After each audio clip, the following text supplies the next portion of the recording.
பொருள் இல்லையே, சிறு பொண்ணும் இல்லையே, பணம் காசிலே இந்த பாசம் இல்லையே.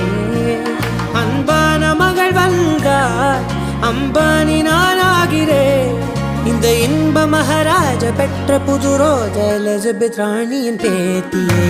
தாயே தாயே மகளன வந்தாய், தந்தை சிந்தை நலமுற வந்தாய்.